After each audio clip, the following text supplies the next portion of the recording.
Hello hello. एगो चुट्टा कहता है टाइम से आइए सर। मास्टरों को छोड़ने के लिए तैयार ने। कहां तक हुआ है? पॉइंट नंबर बताना। हाँ, 210।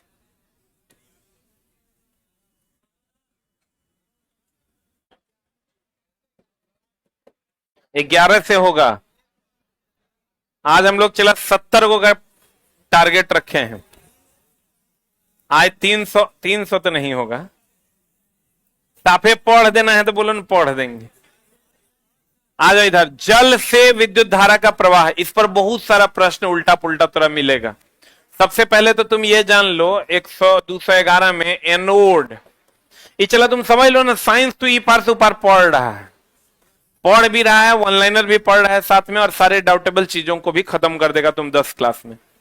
एनोड की अगर हम बात करें तो एनोड होता है प्लस, कैथोड होता है माइनस, और एनायन होता है माइनस, कैटायन होता है प्लस। तो अगर तुमको कह देगा CO3 डबल माइनस क्या है, तो एनायन है कि कैटायन है? CO3 डबल माइनस क्या है? एनायन है। हाँ, लेकिन निक्षेपित किस पर होगा, जाएगा किस पर? इसके बारे में अगर कहा जाए तो ये एनायन है। क्या है? क्योंकि माइनस चार्ज है, माइनस चार्ज है तो क्या है? एनायन है। तो माइनस यदि जाएगा किस पर, इसको कहते हैं हम लोग निक्षेपित होना, मतलब जाना। निक्षेपित, निक्षेपित होना, निक्षेपित होना। तो निक्षेपित किस पर होगा? अरे माइनस है तो प्लस पर ना। निक्षेपित होना मतलब जाना। ये किस पर होगा? प्लस पर कि माइनस पर? प्लस पर। तो अब बताओ, zinc plus plus, Zn plus plus, NCERT का क्वेश्चन है। जिंक प्लस प्लस किस पर निक्षेपित होगा? ये प्लस है तो माइनस पर जाएगा, यानी किस पर? कैथोड पर ना। आई प्लस है तो कैटायन है कि एनायन? क्या है? बुझाया? नहीं बुझाया। ऑक्सीजन पर होता है माइनस चार्ज। कौन चार्ज? तो माइनस चार्ज होता है, तो ये क्या है? एनायन। आई निक्षेपित किस पर होगा? माइनस है तो प्लस पर, यानी एनोड पर। किस पर? और अगर कह देगा हाइड्रोजन, हाइड्रोजन पर कौन चार्ज? Plus charge. अब प्लस चार्ज है मतलब ये क्या है? कैटायन। अब प्लस है तो निक्षेपित किस पर होगा? माइनस पर, कैथोड पर। इसके पूरे खानदान का सवाल यही है। ऑन एन एवरेज अगर हम बात करें तो जिस पर माइनस चार्ज होगा वो प्लस पर जाएगा, और जिस पर प्लस चार्ज होगा वो माइनस पर जाएगा। जिस पर माइनस चार्ज होगा वो एनायन है, जिस पर प्लस चार्ज होगा वो कैटायन। ध्यान से देखो, तुम एनोड प्लस है जबकि एनायन माइनस है, कैथोड प्लस है जबकि कैटायन माइनस, कैथोड माइनस है जबकि कैटायन प्लस है। जल्दी से लिख लो।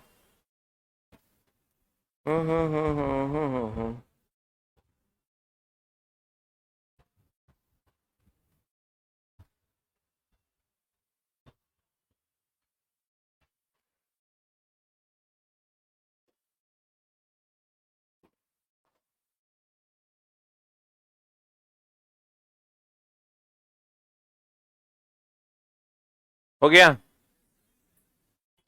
ये कंप्लीट इस टॉपिक का ही थ्योरी यही है।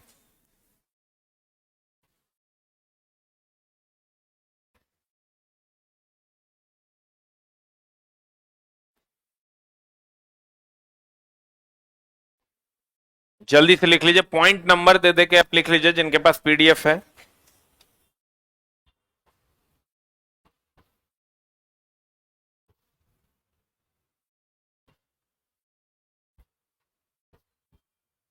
बढ़े?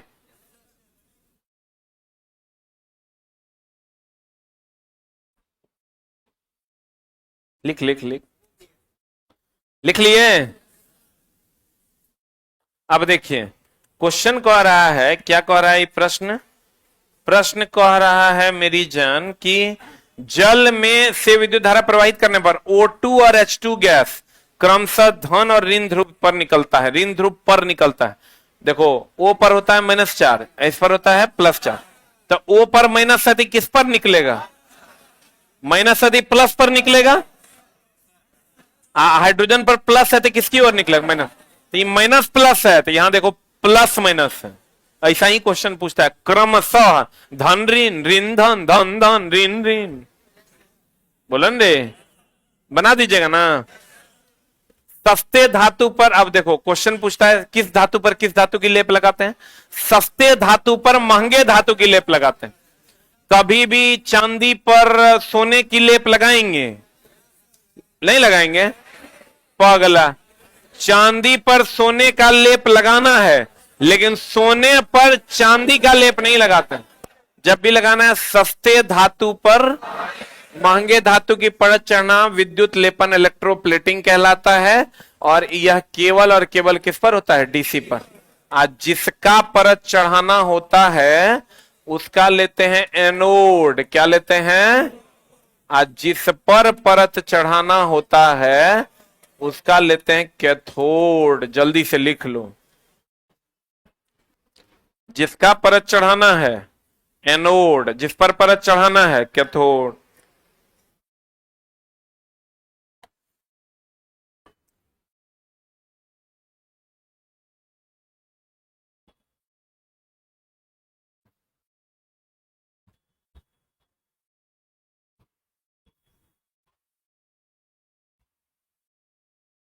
हो गया।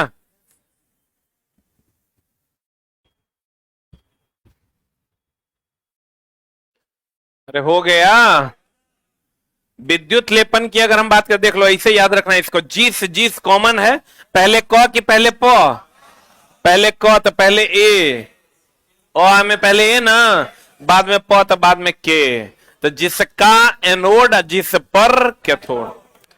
अब कहता है सस्ते धातु पर महंगे धातु की परत चढ़ाना विद्युत लेपन कहलाता है। और यह केवल किसके साथ होता है, डीसी के साथ।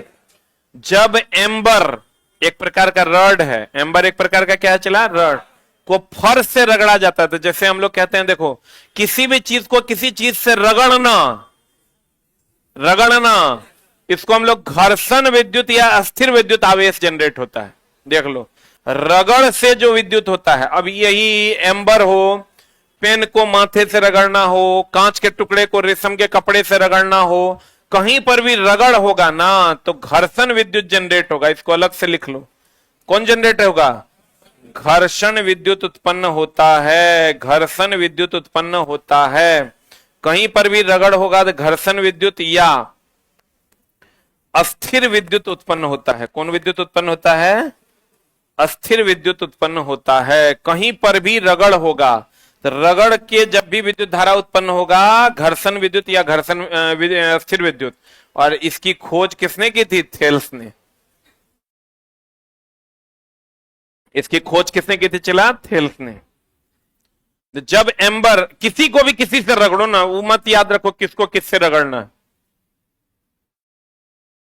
खाली लेकिन एगो चीज ध्यान रखिएगा, लिख लिए, कांच के टुकड़े को जब रेशम के कपड़े से रगड़ा जाता है, कांच का टुकड़ा इलेक्ट्रॉन का क्या करता है, त्याग, और रेशम का कपड़ा इलेक्ट्रॉन ग्रहण। आज जे त्याग करेगा उस पर धन आवेश, और जे ग्रहण करेगा उस पर ऋण आवेश। ये पता है ना। तो इसी तरीके से कह देगा, अगर कपड़ा कपड़ा टाइप रहे ना तो समझ लेना ग्रहण करेगा, कांच कांच रहे, ठोस का टुकड़ा रहे तो समझ लेना त्याग करेगा।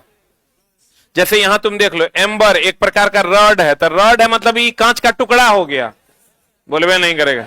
आइए देखो, फर से रखो, फर से, फर समझते हो, रुइया, अरे फर मतलब रुइया, तो रुइया से रगड़ेंगे, रुइया कैसा बिहेव करेगा, रेशम के कपड़े के जैसा, बोलवे नहीं करेगा। कांच का टुकड़ा इलेक्ट्रॉन का त्याग की ग्रहण, और रेशम का कपड़ा इलेक्ट्रॉन ग्रहण।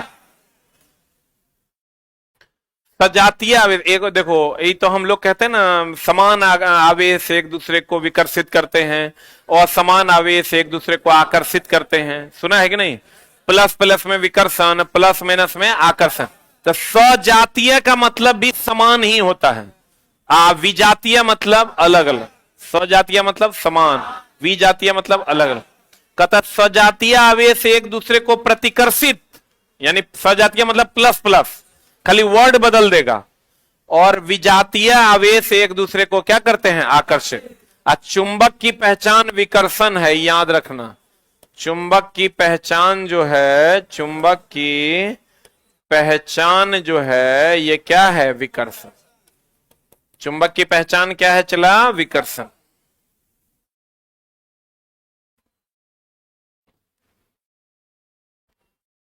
आई क्वेश्चन जो आपको सजातीय में क्या होगा? सजातीय मतलब प्लस प्लस की प्लस माइनस, तो विकर्षण की आकर्षण, विकर्षण ना।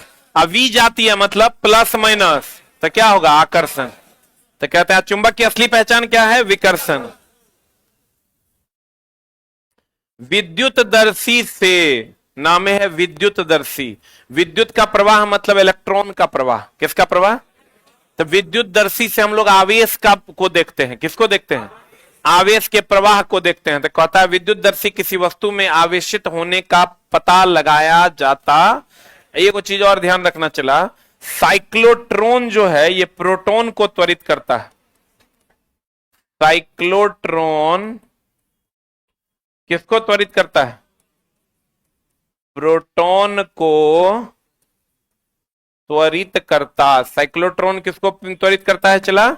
प्रोटॉन को। नाम से लग जाता है ना, नाम से लगता है इलेक्ट्रॉन है। साइक्लोट्रॉन बोले तो इलेक्ट्रॉन, लेकिन साइक्लोट्रॉन किसको त्वरित करता है? प्रोटॉन को। अब प्रोटॉन को मतलब धन आवेश को कि ऋण आवेश को? अरे प्रोटॉन को मतलब धन आवेश को। ये ध्यान रखना, साइक्लोट्रॉन जो है ये धन आवेश को त्वरित करता है। साइक्लोट्रॉन किसको त्वरित करता है? धन आवेश। धन आवेश बोले तो प्रोटॉन। जबकि नाम से जैसे लड़का देखेगा तो इसको साइक्लोट्रॉन मतलब इलेक्ट्रॉन मार देगा, जबकि किसको त्वरित करता है? प्रोटॉन को। विद्युत विसर्जन तड़ित के समय उत्पन्न होता है। विद्युत का जो विसर्जन होता है, तड़ित चालक जो हम लोग लगाते हैं चला, वज्रपात जब होता है ना तब इस पर बहुत अधिक मात्रा में करंट आता है और यह इसको विसर्जित कर देता है। क्या करता है इसको? तो विद्युत विसर्जन किसके समय होता है? तड़ित के समय। किसके समय? तड़ित जो होता है सुरक्षा प्रदान करता है। क्या प्रदान करता है? किसका बना होता है? कॉपर का। कैसा होता है? नुकीला। कैसा होता है? नुकीला। जल्दी से लिख लो। तड़ित सुरक्षा प्रदान करता है, कॉपर का बना होता है और कैसा होता है? नुकीला।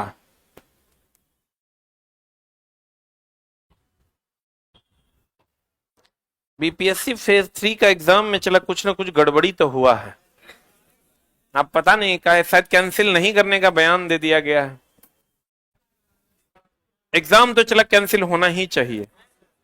अभी तक क्लियर नहीं ना किया है, एग्जाम एकदम कैंसिल होना चाहिए। बताओ, एडमिट कार्ड के पीछे में जो है नीरज चोपड़ा फलना चिलना लिखल है। कितना कितना बुद्धि वाला लड़का है कि कहने सुनने से बाहर। आए थे वो लड़का चला मेरे साथ गेम खेल गया, आया और हमको बोला ना कि मेरा पर्स जो है खो गया। पर्स खो गया, हमको जो है घरों जाने के लिए पैसा नहीं। हम बोले ठीक है कितना भाड़ा है तुम्हारा? तो बोला कि सर 300। 300 दे दिए।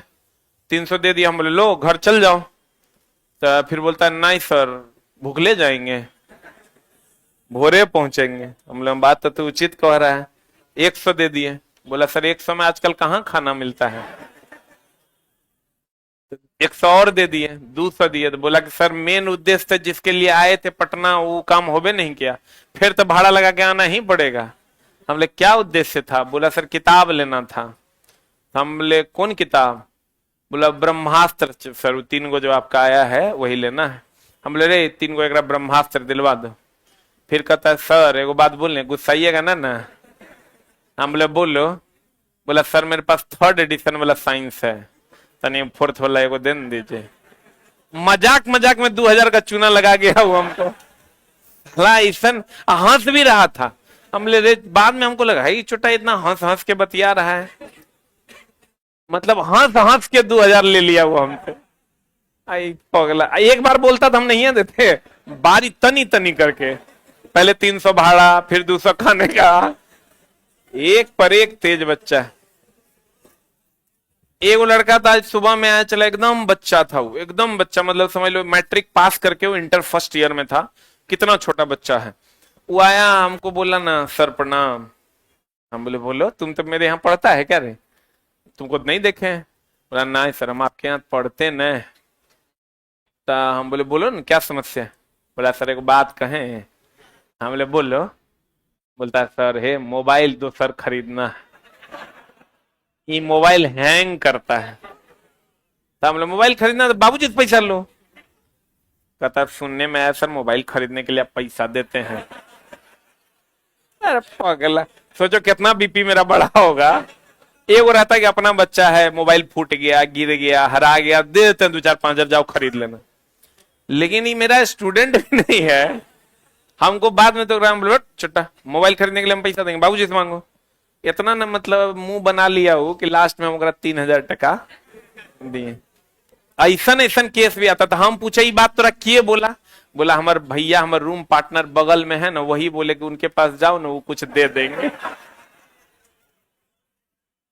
देवा चला। कहते हैं विद्युत विसर्जन में तड़ित, तड़ित बोले तो ये सुरक्षा के लिए होता है, कॉपर का बना होता है। और कैसा होता है? नुकीला। तथा दुर्बल भूकंप क्षेत्र को कौन क्षेत्र भी कहते हैं? भ्रंश क्षेत्र। कौन क्षेत्र कहते हैं? भ्रंश क्षेत्र। चला हिमालय वाला भाग सब जो है वो सब भ्रंश क्षेत्र में आता है, जहां अधिकतर भूकंप आने की संभावना बनी रहती है। भारत में केंद्रीय हिमालय, समस्त पूर्व, कक्षकारण, राजस्थान का सिंह गोमा के मैदान तथा दक्षिण भारत के कुछ भाग दुर्बल भूकंप क्षेत्र में आते हैं, याद रखिएगा। कहते हैं भूपरपट्टी भूकंप उत्पन्न करने के लिए उत्तरदायी प्लेट है। उत्तरदायी प्लेट है चला कौन? क्रोड की मेंटल, कोर, जिसको आप क्रोड भी कहते हैं। भूपरपट्टी भूकंप उत्पन्न करने के लिए उत्तरदायी प्लेट कौन है? कोर है। कहते हैं चिकने पृष्ठ। ये चला यहां से क्वेश्चन आता है, ध्यान देना। एक होता है नियमित परावर्तन, एक होता है अनियमित परावर्तन। परावर्तन कितने प्रकार का? परावर्तन होता है 2 प्रकार का। एक होता है चिकना सतह पर। कौन सतह पर चला? एक होता है चिकने सतह पर परावर्तन, एक होता है खुरदरे सतह पर परावर्तन। यानी परावर्तन 2 प्रकार का, एक चिकने सतह पर और एक रुखड़े सतह पर। रुखड़े सतह को अनियमित सतह भी कहते हैं, चिकने सतह को नियमित सतह भी कहते हैं। अब एक बात बताओ, परावर्तन तीव्र कहां होगा? यहां पर चला तीव्र परावर्तन होता है, यहां पर मंद परावर्तन होता है। जल्दी से लिख लो। अब परावर्तन का नियम किस दर्पण के लिए मान्य है? सभी दर्पण के लिए। एनसीईआरटी का क्वेश्चन है, परावर्तन का नियम किस दर्पण के लिए मान्य है?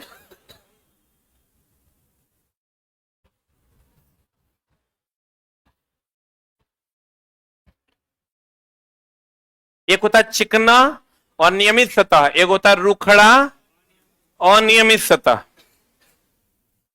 तो चिकने सतह पर तीव्र परावर्तन होगा और रुखड़े सतह पर क्या होगा? मंद परावर्तन। लिख लिए।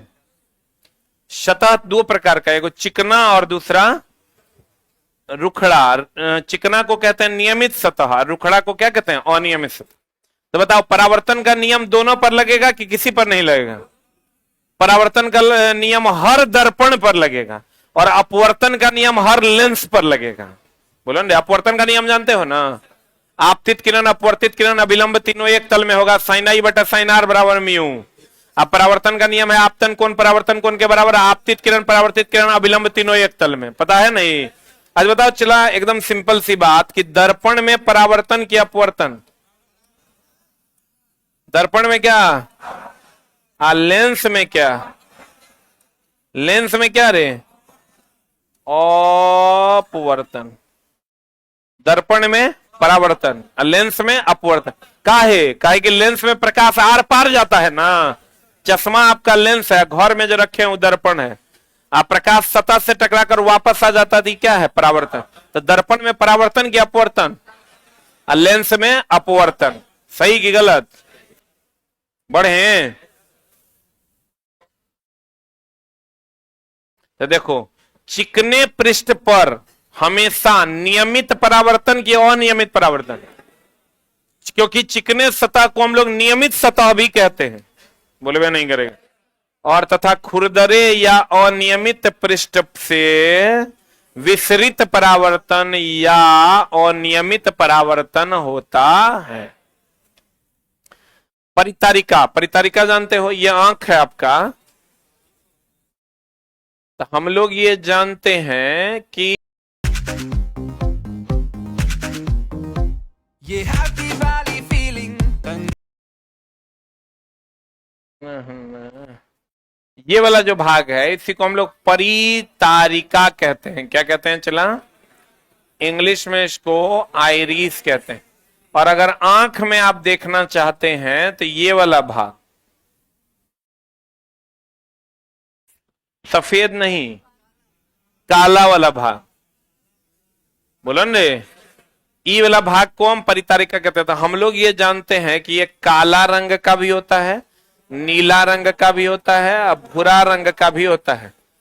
तो भूरा आंख वाला आदमी तो देखे होंगे आप, काला आंख वाला भी, नीला आप कम देखते होंगे। काला, नीला और भूरा आइरिस के कारण होता है। किसके कारण होता है?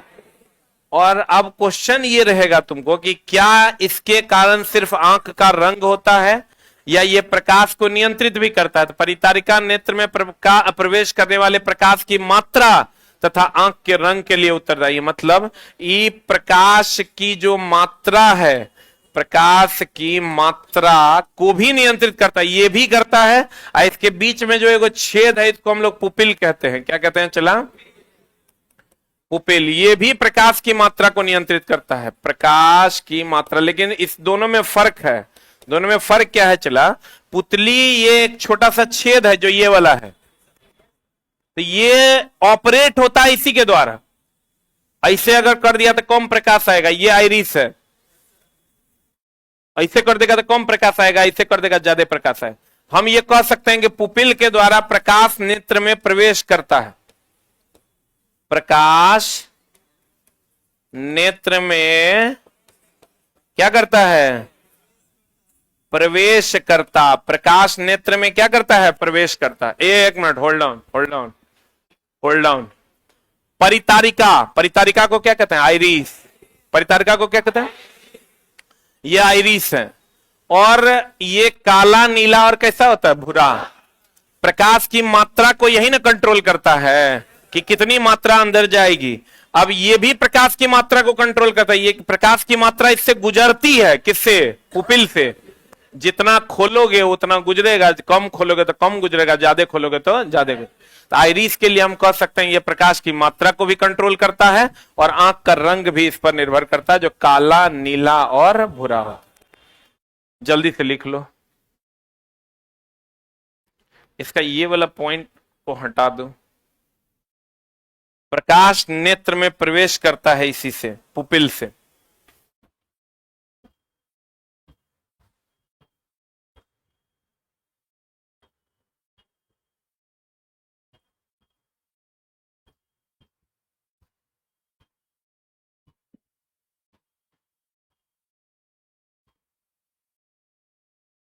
हो गया?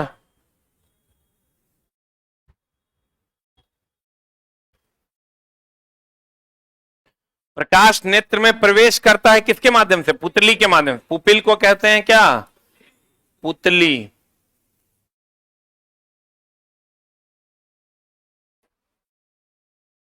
पुपिल को क्या करते हैं चला? पुतली।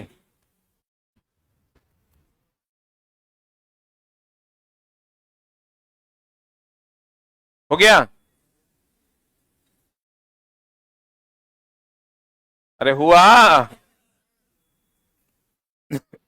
पढ़ें? अब देखो चला, आंख में ये जो आपका रेटिना है, ये तो आपका चला जी कॉर्निया है। ये क्या है? सबसे बाहरी भाग को क्या कहते हैं? कॉर्निया। इसी को हम लोग नेत्रदान में यूज करते हैं। किसमें यूज करते हैं? सबसे पीछे वाले भाग को क्या कहते हैं? रेटिना। इसमें दो प्रकार की कोशिका है, एगो क्षण कोशिका, एगो होता है शंकु कोशिका। चला, क्षण कोशिका को ही शलाकाएं कहते हैं।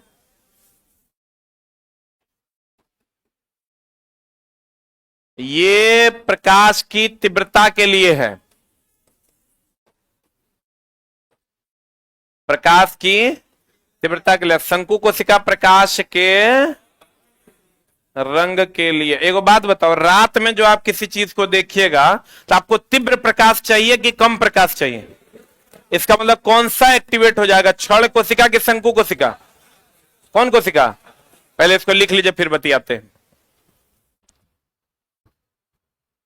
बीपीएससी बीपीएससी बीपीएससी बीपीएससी में चला, अगर गड़बड़ी हुई है तो उसका पेपर कैंसिल होना चाहिए। गड़बड़ी हुई क्या है, देखने से लग रहा है पहले लुक में कि हुआ ही है। वैसे जांच चल रही है, बहुत लोगों को उठाया भी गया है।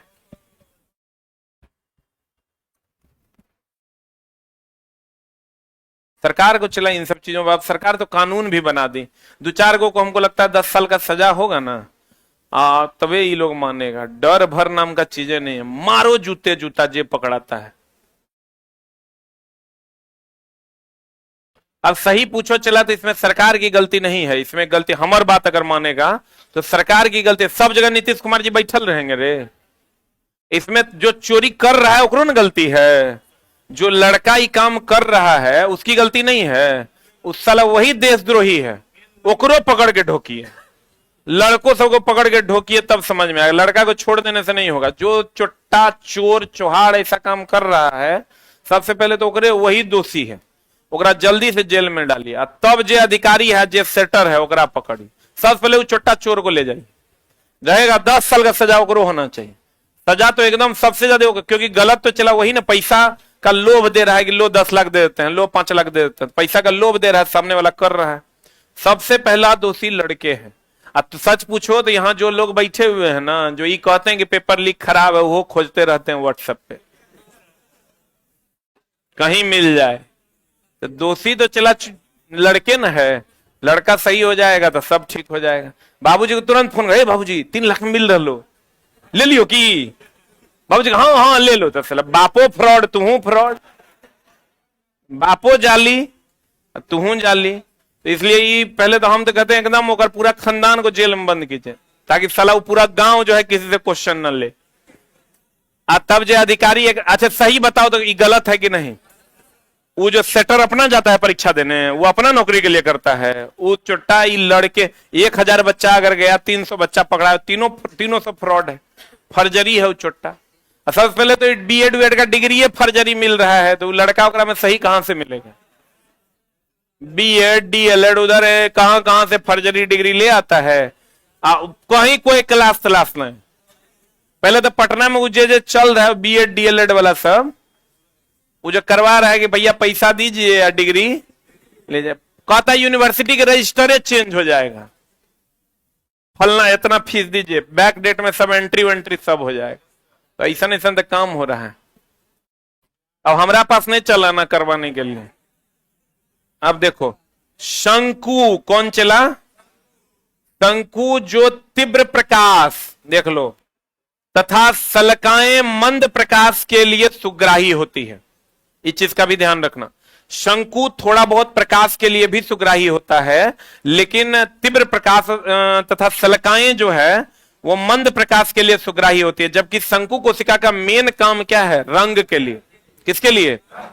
कहता शंकु रंग के लिए भी उत्तरदायी होता है। किसके लिए? रंग के लिए। अब क्षण कोशिका तीव्रता के लिए। कहता तितली के बड़े नेत्र वास्तव में सहसों छोटे नेत्रों से मिलकर बना प्रतीत होता है। तितली का जो आंख है चला, उसमें बहुत सारी आंखों से मिलकर बना हुआ वो प्रतीत होता है। प्रतीत होता है, होता नहीं है। उसमें जब आप तितली की आंखों को देखिएगा, अब के इतना ध्यान से देखेगा, तितली की आंखों को देखिएगा तो उसमें बहुत सारे नेत्र से मिलकर वो आंख बना हुआ लगेगा, जबकि वो एकलौता आंख है। प्रतीत ऐसा होता है। कहेगा ऐसा कौन सा जानवर है जिसका नेत्र बहुत सारे नेत्रों से मिलकर बना प्रतीत होता है? कहेंगे कौन? तितली। कौन? ये rare of the rarest question है। जैसे हम तरह बोले ना, मीट्री पद्धति का खोज कहां हुआ था? फ्रांस में।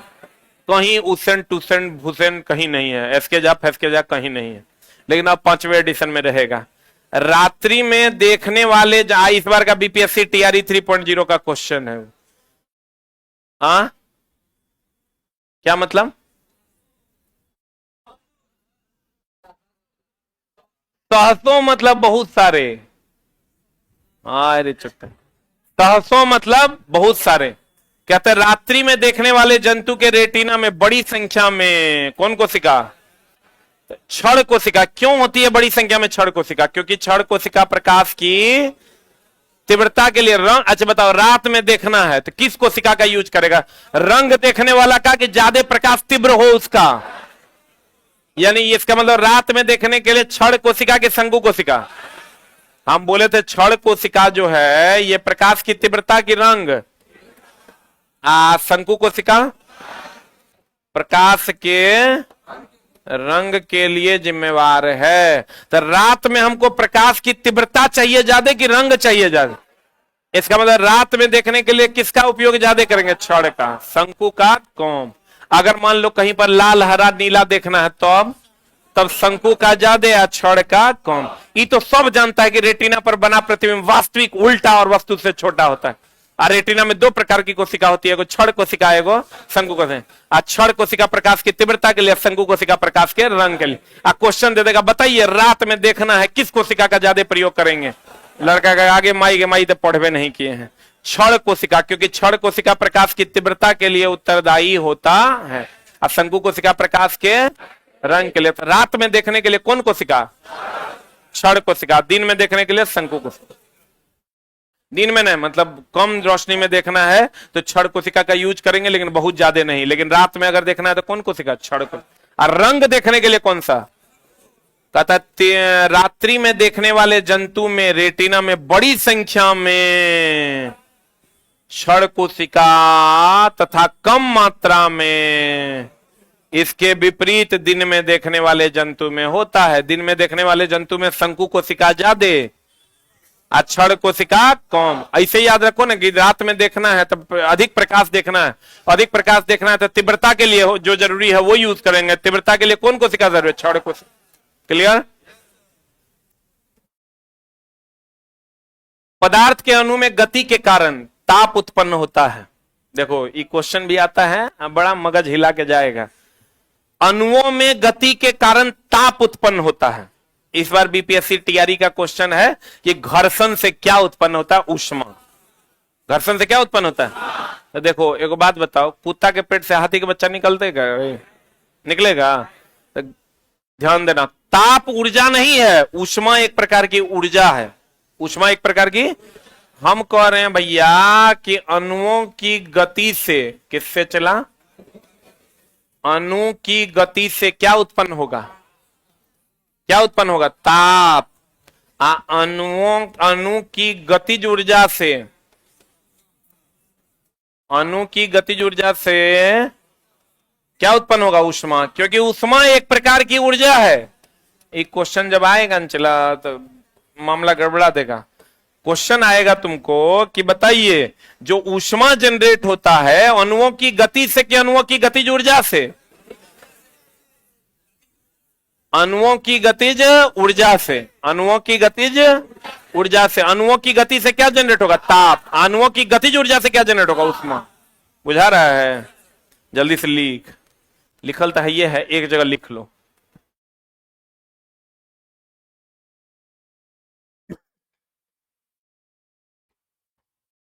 चला समझ लो, मेरे किताब का स्टैंडर्ड को बहुत हाई फाई में लेके चला जाएगा। तुम पढ़ रहे हो तो तुम्हारे स्टैंडर्ड को भी आगे ले जाएगा। ये इतना पढ़ा देंगे तो एनसीईआरटी का एक भी लाइन किताब से बाहर नहीं जाएगा। अब देखो, ये हम कह सकते हैं कि अणुओं की गति से ताप उत्पन्न होता है। अरे इधर अणुओं की गति से क्या उत्पन्न होता है? ताप। लेकिन ताप से गतिज ऊर्जा बढ़ जाती है। ये दोनों अलग अलग लाइन है। जैसे अगर टेम्परेचर आप बढ़ाइएगा, क्या बढ़ाइएगा? टेम्परेचर बढ़ाइएगा तो गर्म खाने की गंध तेजी से फैलती है कि धीरे धीरे? तेजी से फैलती है। इसका मतलब ताप बढ़ाने से अणुओं की गतिज ऊर्जा बढ़ जाती है। दोनों अलग अलग बात है। लेकिन देखो बढ़िया से, गतिज ऊर्जा का संबंध ताप से है, लेकिन यहां ताप का संबंध गति से है। सब बात अलग अलग है। हम कहते हैं अणुओं की गति बढ़ेगी तो क्या बढ़ेगा? ताप बढ़ेगा। और इसका मतलब ताप जब बढ़ेगा तो अणु में वेग बढ़ेगा, अब वेग बढ़ेगा तो गतिज ऊर्जा बढ़ेगी कि नहीं बढ़ेगी?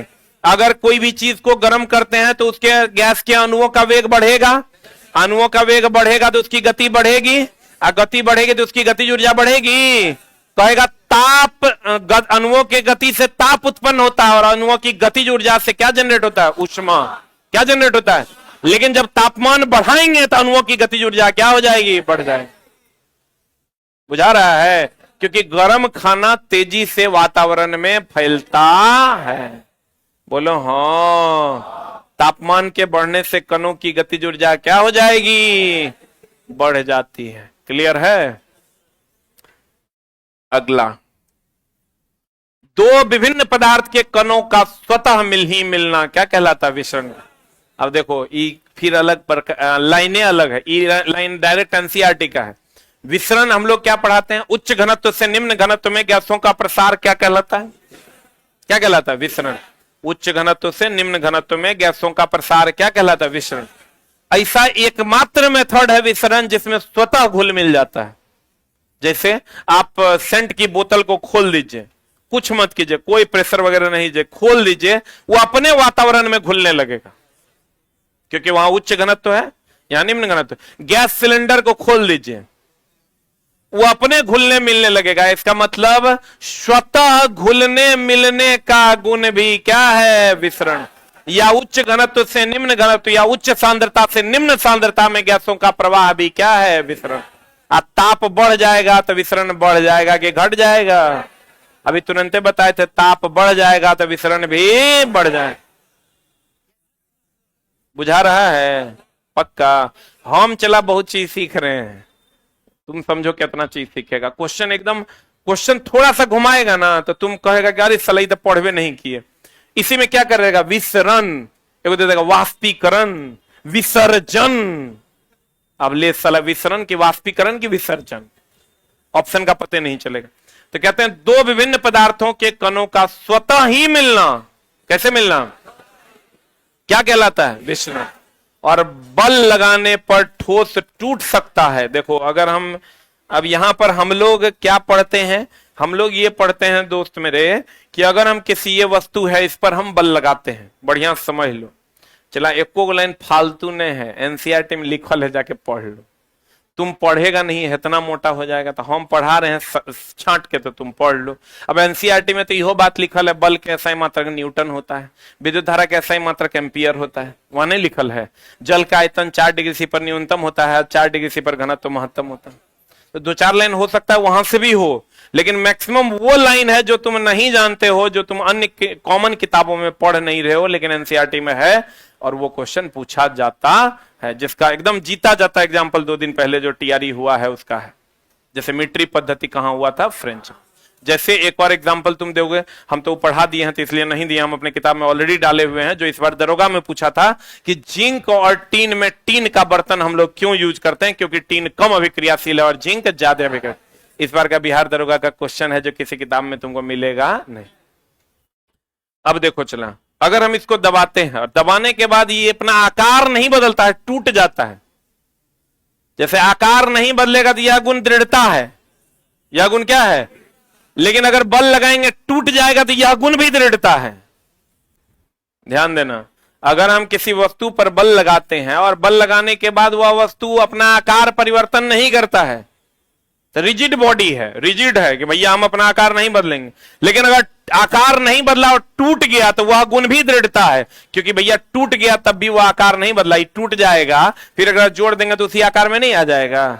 तो वस्तुओं का वह गुण जिस पर बल लगाने के बाद वह अपना आकार परिवर्तन नहीं करता है। क्या नहीं करता है? क्या नहीं करता है? आकार परिवर्तन नहीं करता है, वह गुण क्या कहलाता है? क्या कहलाता है? दृढ़ता कहलाता है। और जब अधिक बल लगा देंगे तो टूट जाएगा, यह गुण भी दृढ़ता कहलाता है। और लेकिन अगर बल लगाएंगे और वह अपने शेप में को बदल लेगा तो यह गुण दृढ़ता नहीं है। आप बल लगाएंगे अपने शेप को बदल लेगा, फिर पुनः अपने शेप में आ जाएगा, यह गुण प्रत्यास्थता है। आप बल लगाएंगे अपने शेप में चला जाएगा, फिर लौट के नहीं आएगा, यह गुण प्लास्टिसिटी है। बल लगाएंगे अपना आकार नहीं बदलेगा, यह गुण दृढ़ता है। बल लगाएंगे अपने आकार को बदलेगा, उसी आकार में रह जाएगा, प्लास्टिसिटी। और बल लगाएंगे अपने आकार को बदलेगा, फिर उसी आकार में आ जाएगा, इलास्टिसिटी। क्या कहलाएगा? क्या कहलाएगा? क्लियर है? बोलो न रे, सब बात अलग अलग है, सब बात अलग अलग। इसी पर चला हम तो एगो टेस्ट भी सेट कर रहे हैं। जब ये सब पढ़ा देंगे ना तो एगो टेस्ट लेंगे, पूरा एनसीईआरटी खत्म कर देंगे तो एक दिन का एगो टेस्ट लेंगे 100 क्वेश्चन का। क्वेश्चन इसी में से रहेगा, क्या थोड़ा सा रिवीजन भी हो जाएगा आपका, आप उसका डिस्कशन नहीं होगा क्योंकि क्वेश्चन इसी में से रहेगा। फिर कहता है चला, बल लगाने पर ठोस टूट सकता है लेकिन इसका आकार नहीं बदलता है, इस गुण को क्या कहते हैं? क्या कहते हैं? और ऐसे पिंड को रिजिड बॉडी कहते हैं। कौन बॉडी कहते हैं? अत्यधिक रिक्त स्थानों के कारण गैसों का विसरण क्या होता है? बताओ, अगर गैस विसर्जित होगा, बहुत ज्यादा रिक्त स्थान होगा तो तेजी से होगा कि धीरे धीरे होगा? अब कहते हैं किसी ठोस पदार्थ का गलनांक उसके मध्य आकर्षण बल को दर्शाता है। अब देखो कितना सुंदर प्रश्न है। लोहा का गलनांक, लोहा का गलनांक, अल्युमिनियम का गलनांक, बोलो हाँ। हमको ये बताओ, जो जितना ज्यादा हार्ड होगा वो ज्यादा टेम्परेचर पर गलेगा कि कम पर? पक्का। जैसे टंगस्टन का गलनांक 3580 डिग्री सी और लोहा का गलनांक है 1200 डिग्री, है कि नहीं? एक मतलब जकरा में आकर्षण बल बहुत तगड़ा होगा उसको ज्यादा हीट देके ना अलग करना पड़ेगा, जकरा में आकर्षण बल कम है कम में हीट देंगे अलग हो जाए। इसका मतलब आकर्षण बल जो है वो गलनांक पर निर्भर करता है। इसका मतलब अगर ज्यादा आकर्षण बल है ज्यादा टेम्परेचर देके गलाना पड़ेगा, और अगर कम आकर्षण बल है कम टेम्परेचर पर गलाना पड़ेगा। इसका मतलब जिसका अपने अणुओं के बीच आकर्षण बल ज्यादा है उसका गलनांक ज्यादा, और जिसका अपने अणुओं के बीच आकर्षण बल कम है उसका गलनांक कम। बुझा रहा है कि बोरा में जा रहा है? कहते हैं किसी ठोस पदार्थ का गलनांक उसके मध्य आकर्षण बल को दर्शाता है। इसका मतलब अगर आकर्षण बल ज्यादा होगा, आकर्षण बल अगर ज्यादा होगा तो गलनांक क्या होगा? गलनांक ज्यादा होगा। जो जिसमें आकर्षण बल अगर ज्यादा होगा, आकर्षण बल अगर अधिक होगा तो कठोरता बढ़ेगा कि घटेगा? बढ़ेगा ना, क्योंकि जितना ज्यादा आकर्षण बल होगा कठोरता उतना ज्यादा होगा। बुझाइए नहीं रहा, बोलो न रे। तो आंसर जल्दी से इसको लिख लो, आकर्षण बल गलनांक के सीधे क्या होता है? समानुपाती। जल्दी लिख। बुक ऑर्डर करके मेरे यहां चला, सूझ जाना है, अपने पहुंच जाएगा।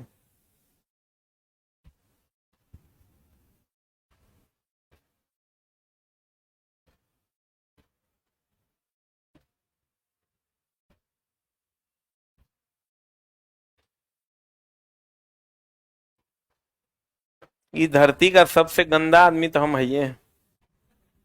वो लिख रहा है कि बुक का पैसा दे दिए हैं, 8 दिन हो गया है, बुक अभी तक आया नहीं, आप चीट कर रहे हैं। चलो बताओ, हम ऐसा कौन दिन है जो नहीं बोले हैं कि बुक ऑर्डर करेगा कि दुकान से ले लो, ऑर्डर मत करो। अगर ऑर्डर करता है तो चुपचाप सूझ जाओ, कहिया जाएगा अगर कोई माई बाप नहीं, कम से कम 20 दिन लगेगा। आप बोलो क्या है उसका रीजन? बताते हैं। चला, तुम लोग बोलने के लिए ही कर दिया। अब उसका रीजन क्या है? देखो, हम अगर इसके जहां सामान्य विज्ञान को भेजते हैं यहां से, तो इंडियन पोस्ट के थ्रू वो 30% में जाएगा, लेकिन इंडियन पोस्ट है उसके ऊपर लोड ज्यादा है, कर्मचारी कम है, तो वो पोस्ट बहुत धीरे धीरे जाएगा और कम से कम 15 से 20 दिन में जाएगा। ठीक है? और यही अगर हम 100 रुपया एक्स्ट्रा लेके 100 लेके प्राइवेट कुरियर से भेजेंगे तो 2 दिन में चला जाएगा।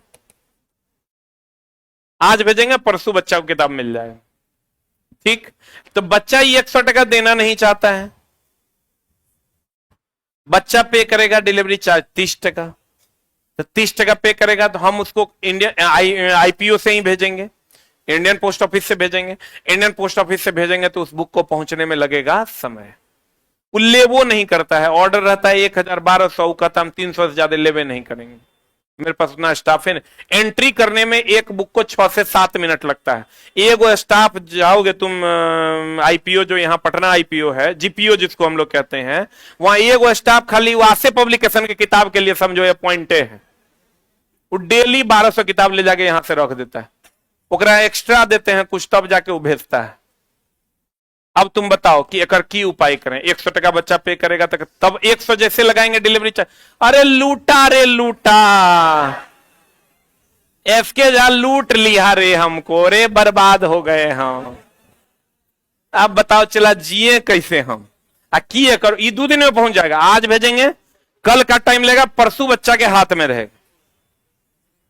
ना प्राइवेट कुरियर से भेजना हो, प्राइवेट कुरियर या स्पीड पोस्ट करेंगे, ठीक है। अब एक उपाय है कोनो, लेकिन बच्चा तो जे मन। अच्छा चला, एगो बात कभी सोचा है, हम तो तुरा खड़ा होके पढ़ा दे रहे हैं, कई गो मास्टर, पूरा पटना नहीं पूरा भारत की बात करो तो मुश्किल से 5-7 गो टीचर है जो अभी रेलवे में खड़ा होके पढ़ा रहा है। 5-6 को ज्यादा नहीं होगा, उतने गिनल मास्टर है। जे बहुत बड़ा हो गया वो नहीं पढ़ाना छोड़ दिया, वो यूट्यूब पे आके कभी नहीं पढ़ाएगा तुमको। या जो क्षेत्रीय टीचर है उनका बेचारे का यूट्यूब चलता नहीं है, इसलिए वो नहीं पढ़ाते हैं।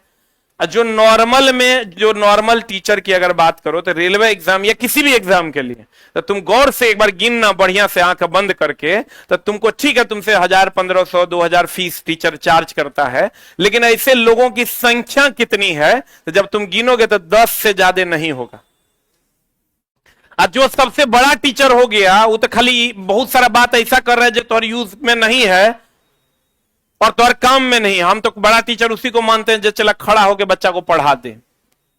अरे पढ़ाएगा तब नौकरी होगा। हम तोरा ये कहें कि इलेक्टोरल बॉन्ड में बताओ अभी क्या हुआ है, तो ये बात से तोरा नौकरी हो जाएगा? उस सवाल पूछवे नहीं करेगा तो तोरा नौकरी होगा नहीं। हम तोरा वही सब बात कहेंगे, जिंदगी जीना कैसे है ये बताओ। अरे साला जिंदगी बाद में जिएंगे, पहले नौकरी कैसे होगा ये बताओ। पहले चला नौकरियन जरूरी है। तो जो एकदम अपने आप को जिसको लगता है कि हम बहुत बड़े टीचर हैं, वो यूट्यूब पे आके तुरंत नहीं पढ़ाएगा, कभी नहीं पढ़ाएगा। ओकर पेड कोर्स 1 लाख रुपए में मिलेगा तुमको। जो यूपीएससी वाले टीचर लोग हैं तुम देख लो, 1 लाख रुपए में ओकर पेड कोर्स है। या अन्य टीचर भी है जो अपने आप को बहुत बड़े टीचर मानते हैं, उन लोगों ने यूट्यूब पे आना बंद कर दिया। जब एसएससी की वैकेंसी आ गई तो भैया 3 दिन आके पढ़ा देना है, 5 दिन आके पढ़ा देना है, 10 क्लास ले लेना है, कोर्स बेच लेना है, फिर वैकेंसी खत्म, अपना क्लास चल रहा है उधर। यूट्यूब पे आना बंद। यूट्यूब पे फिर कब आना है? देखो महा बदलाव हो गया, देखो आज एसएससी ने पादा, आज एसएससी ने हई किया, आज एसएससी ने हऊ किया, ये सब बात कहने के लिए आएगा। लेकिन कोई वही लल्ला तुम्हारे लिए बेनिफिटेड है जो तुमको खड़ा होके कंटेंट पढ़ा देगा, चाहे वो हम हो या कोई और हो। लेकिन चला तुम जितना बड़का बड़का टीचर है वो एक लाइन में कहता है सर वो सब नहीं होता है। जब वैकेंसी आए ना तो 10 दिन माहौल बना के पढ़ा देना है और सब बच्चा ले लेना है। उसके बाद बच्चा कहां जाएगा? फिर तो माहौल ठंडाइए जाता है, नहीं पढ़ाना। बता। अच्छा चला तू एक बार आंख बंद कर, अब बढ़िया से तू सोच, हम तेरा गिनती करवा देंगे। नाम लेना संभव नहीं है कि तुम जान रहे हो, लाइव है क्लास। 10 गो टीचर नहीं पूरा पाओगे जो तेरा खड़ा होकर कंटेंट पढ़ा रहा है रेगुलर वे में। हमने कहा है कि 9:20 का क्लास हम रेगुलर लेंगे, मतलब लेंगे एकदम, वो फिक्स है कि लेवे करेंगे। 1 घंटा टाइम तो बच्चों को तो बहुत आसान लगता है। हम 1 घंटा वही टाइम अगर दूसरे बैच में देंगे तो कम से कम 1 CR कमाएंगे। 1 करोड़, 1 करोड़ चला, बिना 1 से 1.5 करोड़ से कम में बच्चे नहीं पढ़ाते हैं। अब तोरा बता दे, हम पढ़ाते हैं लेकिन चला 1 CR कमाएंगे। अब तोरा फ्री में आके डेली पढ़ा रहे हैं, तो खड़ा होके पढ़ा रहे हैं ना, तो तू चोट्टा हमरे कहता है 300 मंगा, नहीं देंगे, 200 मंगा, नहीं, पैसा लेंगे तभी पढ़ाएंगे, हम तोरा कह रहे हैं। और 1 घंटा तोरा बोले ना फ्री पढ़ाएंगे। तुम खाली जोड़ लो कि काय गो टीचर पूरे भारत में है जो तोरा 1 घंटा खड़ा होके खाली पढ़ा देता है, तो तू 10 से बाहर नहीं जा पाएगा। भारत का बात कर रहे हैं, चला पटना का नहीं। पटना में तो 1-2 टीचरे है जो खड़ा होकर डेली, 3 गो टीचर हम देख रहे हैं, 3 से 4 टीचर पटना में हैं जो खड़ा होके 1 घंटा डेली क्लास ले रहे हैं। 3 गो हमरा लगा के, 2 गो और हैं जो डेली बेचारे आते हैं 1 घंटा यूट्यूब पे पढ़ा के जाते हैं। बाकी और आउटसाइड चले जाओगे 3-4 गो और है जो डेली बेचारे आते हैं और पढ़ा के तुमको जाते हैं। यही 6-7 गो मास्टर है जो तेरा पढ़ा रहा है, नहीं तो तू कहां पढ़ेगा? उपाय बता। रेलवे में साला साइंस हम 2-3 आदमी हैं जो पढ़ा रहे हैं, 2-3 गो टीचर है साइंस में जो पढ़ा रहा है बेचारा, वो तीनों खत्म। मतलब रेलवे के साइंस पढ़ाने वाला तोरा कोई नहीं मिलेगा। कई गो टीचर है जो एनसीईआरटी का लगा दिया एग्जाम्पलर, अब पढ़ा रहा है 1-1 लाइन, नहीं मिलेगा। लेकिन हम लोग को चला बताओ, कहता है आप चीट कर रहे हैं हमारे साथ, साला हम चीटरों हो गए। मास्टर से कब चीटर बन गए, कब शिक्षा माफिया बन गए, साला पते नहीं चला। और चला हम पैसा इसलिए लेते हैं कि पैसा मेरी भी जरूरत है। तू यहां मेरे लिए थोड़े बैठता है। के आया है मेरे लिए पढ़ने? कोई नहीं आया है, सब आया है टका के लिए पढ़ने। हाँ कि ना है? कोई तेल लगाने वाला बात नहीं, सब पैसा के लिए पढ़ने आया है। मेरे लिए आना पड़े तो एक दिन नहीं आएगा, तुम आ जाएगा। अरे छोड़ो, चला तुम यही समझ लो, हर मेरा इज्जत तुम करो ना करो, उस टीचर की इज्जत जरूर करना जो तेरा यूट्यूब पे आके फ्री में 1 घंटा पढ़ा दे रहा है। ठीक ना तो एक गो टीचर, जितना तू फेमस टीचर का नाम लो, साला यूट्यूब छोड़ दिया वो लोग। कोर्स पे जाओगे ना तो हिंदी का कोर्स मिलेगा 35,000 का, नाम नहीं लेंगे। अब बच्चा लेके पढ़ रहा है, खाली आगे बकथोती करना है कि जीवन कैसे चलेगा। एगो मास्टर तो महापगला है, मैथ के क्वेश्चन दिया, यहां से यहां तक चला। एक दिन पढ़ा रहा था, हम एक दिन होकर क्लासे देखे, बोर्ड पे इतने जगह था, एक क्वेश्चन लाया, 4000 बच्चा लाइव है, क्वेश्चन पढ़ रहा है, बीच में जो कहता जीवन बहुत जरूरी है, जीवन को जीना सीखो, पढ़ना सीखो, बाप के लिए कुछ करो, माई के लिए कुछ करो, पूरा डायलॉग पे डायलॉग दिया जा रहा है। अब फाइनली क्या कहता है, सवाल उससे नहीं बना, 10/3 था, और शायद टाइपिंग मिस्टेक था, यहां 20/3 होना चाहिए था। फाइनली सवाल उनसे नहीं बनाते, कहते हैं देखो इसमें कहीं ना कहीं एरर है, टाइपिंग एरर है क्वेश्चन में, लेकिन जिंदगी जीना बहुत जरूरी है। चल गया लारी साला, ये तो साफे में बच्चा को ठग रहा है। लेकिन बच्चा क्या कर रहा है? बच्चा वही कर रहा है जो बच्चा को करना है। इसलिए चला हम चीटर नहीं है, हम पहले बोल देते हैं जिसको बुक करना है 10 से 12 दिन, 15 दिन, 18 दिन, 20 दिन लगेगा, नहीं तो नहीं बुक करो, दुकान से लो। अत्यधिक रिक्त स्थानों के कारण गैसों का विसरण तीव्रता से होगा कि धीरे धीरे होगा? पक्का? कहता है किसी ठोस पदार्थ का गलनांक उसके मध्य आकर्षण बल को दर्शाता है। किसी ठोस के गलने की प्रक्रिया, ये तो महाभिवियाई चला। एक चीज का ध्यान रखना, 1 मिनट, अवस्था परिवर्तन में कहेगा क्या नियत रहता है? अवस्था परिवर्तन में ताप क्या रहता है? नियत रहता है। और अवस्था परिवर्तन में दी गई उष्मा को गुप्त उष्मा कहते हैं। अवस्था परिवर्तन में दी गई उष्मा क्या कहलाती है? चला गुप्त उष्मा।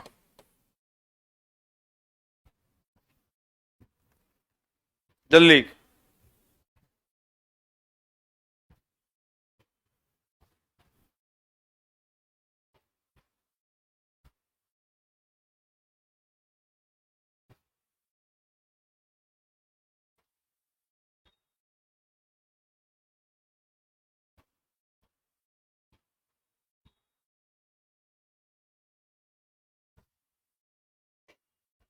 हो गया? हो गया। अवस्था परिवर्तन के लिए कौन उष्मा दी जाती है? गुप्त उष्मा। अवस्था परिवर्तन के दौरान ताप क्या रहता है? नियत। ठोस के गलने की प्रक्रिया में ऊष्मा का अवशोषण होता है। बताओ चला, फिर ये अलग अलग बात हो गया। ठोस की गलने की प्रक्रिया में तापमान क्या रहता है? समान। ये तो अलग बात है। ठोस जब गलेगा तो कैसे गलेगा बताओ? ताप और उष्मा में अंतर ही पता है ना? ताप के, उष्मा के बढ़ने से ताप बढ़ता है, जैसे पानी के बढ़ने से स्तर बढ़ता है, वैसे उष्मा के बढ़ने से ताप बढ़ता। एक बात बताओ, हम ठोस हैं, हमको गलना है, तो उष्मा ग्रहण करेंगे कि नहीं करेंगे? उष्मा ग्रहण करेंगे जबकि ताप स्थिर रहेगा अवस्था परिवर्तन के दौरान। अगर हमको अवस्था परिवर्तन करके पिघलना है तो हम उष्मा को क्या करेंगे? ग्रहण करें। तो कहते हैं ठोस के गलने की प्रक्रिया में उष्मा का क्या होता है?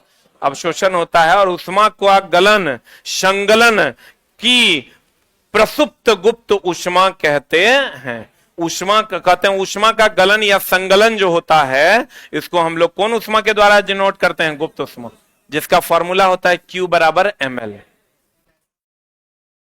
पदार्थ की अवस्थाएं यानी ठोस, द्रव और गैस दाब और तापमान के द्वारा तय होती है। ये बड़ा बढ़िया क्वेश्चन है। चला एक बात बताओ, टेम्परेचर बढ़ा है, ठोस है, ठोस को गर्म कीजिएगा, इसका ताप बढ़ाइएगा तब नहीं द्रव में बदलेगा, और द्रव को गर्म कीजिएगा तब ना वाष्प में बदलेगा। बोलवे नहीं करेगा। तो बताओ टेम्परेचर जो है ये किसके बढ़ने से बढ़ता है? प्रेशर के बढ़ने से। जैसे आप ले लीजिए, जबकि प्रेशर के बढ़ने से टेम्परेचर कैसे बढ़ता है, आप ले लीजिए कुकर। कुकर जान रहे हैं? कुकर में अगर आप प्रेशर बढ़ाइएगा तो टेम्परेचर क्या होता है, बढ़ता है। जब भाप का प्रेशर बढ़ जाता है तो टेम्परेचर बढ़ता है कि घटता है, बढ़ता कि घटता? भाप का प्रेशर बढ़ाने से टेम्परेचर क्या हो जाता है, बढ़ता है। इसका मतलब अगर टेम्परेचर बढ़ेगा तो प्रेशर बढ़ेगा, टेम्परेचर घटेगा तो प्रेशर क्या होगा, घटेगा। तो मेरे दोस्त कहते हैं अवस्था कब बदलेगा, ठोस। ध्यान देना, अब अभी तुम कहोगे इचला ये सब गुड़ ज्ञान है, बढ़िया समझ लो। ठोस द्रव में बदलेगा तभी हम बोले तापमान नियत रहेगा, द्रव गैस में बदलेगा तो तापमान क्या रहेगा, नियत रहेगा। लेकिन कब, जब एग्जैक्ट ठोस द्रव में बदल रहा होगा तब। ठोस जो द्रव में बदलने के लिए तैयार होगा तो अपने तापमान को बढ़ाएगा, क्या करेगा? द्रव जब गैस में बदलने के लिए तैयार होगा तो भी अपने तापमान को बढ़ाएगा, लेकिन वह समय जब द्रव गैस में बदल रहा होगा उस टाइम तापमान नियत रहेगा। बोलो ने, तो आप बताओ, ठोस को गर्म होना है तो उसमें सोसी की छेपी, हाँ, इसका मतलब इधर से इधर जब जाएगा तो उसमें सोसी की छेपी। ये क्वेश्चन थोड़ा मिलता होगा, चला हम भी करवाए हैं बहुत बार साइंस टेस्ट में। उसमें सोसी की छेपी चला जब जब जब जब जब जब जब जब जब गैस से बनेगा द्रव तो ठंडा करना होगा कि गर्म? द्रव से बनेगा ठोस तो और ठंडा करना होगा, ठंडा करना होगा तो उष्मा निकालना होगा, उष्मा निकालना होगा तो उष्मा छेपी। बोलबे नहीं करेगा। इधर देखो, इधर इधर इधर बढ़िया समझना, ये क्वेश्चन मिलेगा तुरा। ठोस द्रव में बदलेगा, द्रव किस में बदलेगा, गैस में। तो गर्म करना होगा कि ठंडा? तो गर्म करना होगा तो उष्मा लेगा तब ना गर्म करेगा, उष्मा शोषी। जब गैस द्रव में बदलेगा, द्रव फिर ठोस में बदलेगा, ठंडा करना होगा, ठंडा करना होगा तो उष्मा निकालना होगा, और उष्मा निकालना होगा तो क्या हो जाएगा, उष्मा छेपी। बोलो हाँ, जल्दी से लिख लो। ये पढ़ने के बाद चला, अगर किसी का 1 नंबर से मेरिट नहीं बनेगा तो हर 1 नंबर से वो मेरिट बन जाएगा। अगर साइंस का क्वेश्चन वैसा रहेगा जो सब छोड़ेगा लेकिन तोरा से नहीं छूटेगा। तुम समझ लो कि जब ये हम में वैल्यू ऐड कर रहा है तो तुम्हारे में कितना कर देगा। जब ये मेरे में वैल्यू ऐड हो रहा है तो तुम्हारे में भी बहुत ज्यादा हो जाएगा। अरे हो गया। अच्छा एक बात बताओ, एकदम सिंपल, गरम करेंगे तो उष्मा लेंगे कि देंगे? तो गरम कर, ठोस को गरम करेंगे, द्रव को गरम करेंगे गैस, तो उष्मा शोषी। और ठंडा करेंगे तो उष्मा निकालेंगे, तो निकालेंगे मतलब उष्मा छेपी। एक एटमॉस्फेरिक प्रेशर बराबर होता है 1.01 इंटू 10⁵ पास्कल। याद है ना? हाँ बोलो।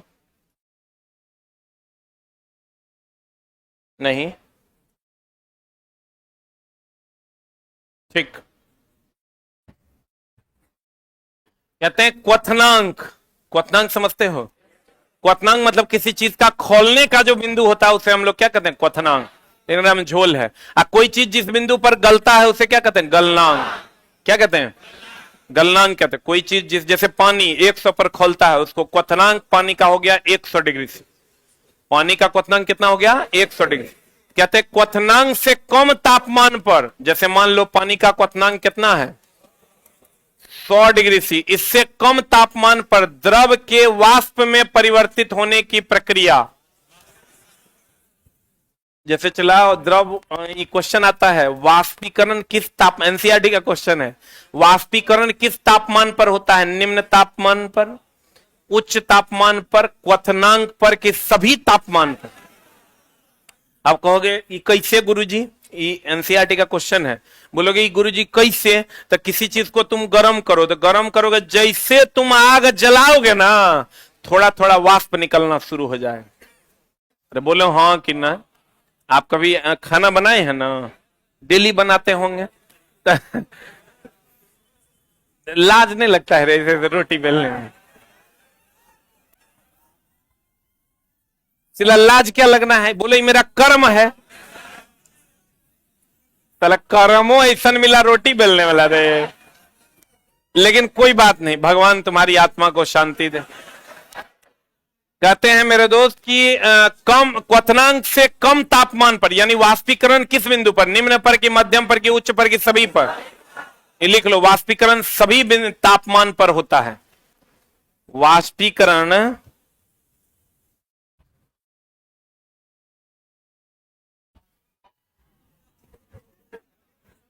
वाष्पीकरण सभी तापमान पर होता है। लिखे। अब देखो चला, कहते हैं क्वथनांक से कम तापमान पर द्रव के वाष्प में परिवर्तित होने की प्रक्रिया को क्या कहते हैं, वाष्पीकरण। तथा क्वथनांक पर या क्वथनांक से ऊपर वाष्प में बदलना क्या कहलाता है, वाष्पन। देखो वाष्पीकरण और वाष्पन में अंतर है, वाष्पोत्सर्जन में भी अंतर है। पानी में वाष्पोत्सर्जन नहीं होगा, वाष्पीकरण होगा। अब ये वाष्पीकरण भी दो प्रकार का, एगो वाष्पीकरण एगो वाष्पन।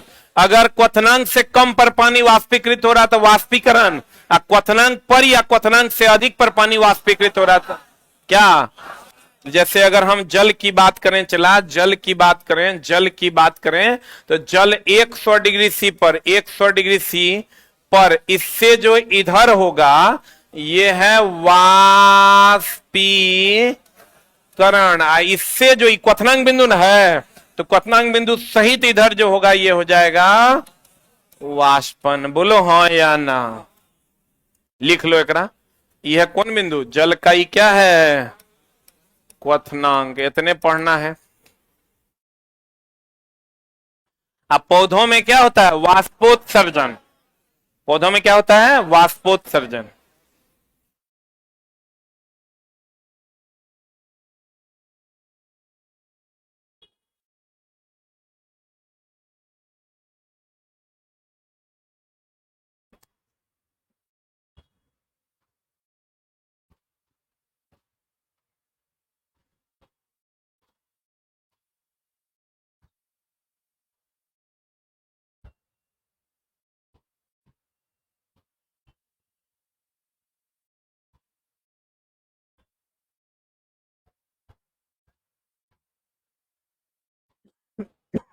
हो गया।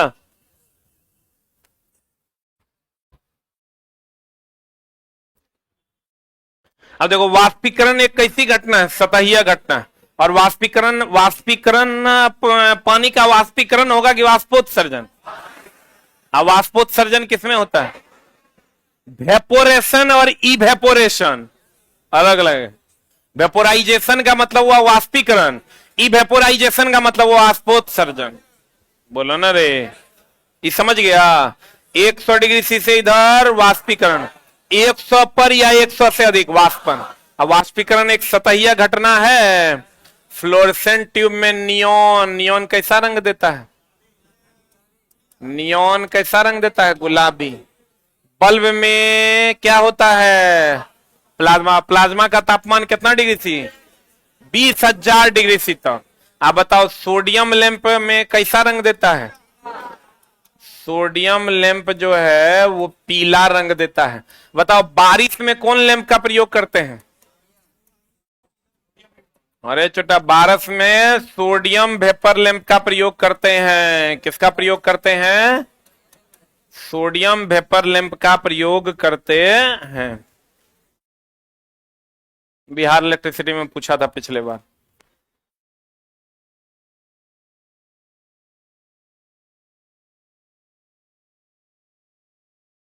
अच्छा बताओ चला, पदार्थ की पांचवी अवस्था का नाम क्या है, बोस आइंस्टीन कंडेंसर, प्लाज्मा।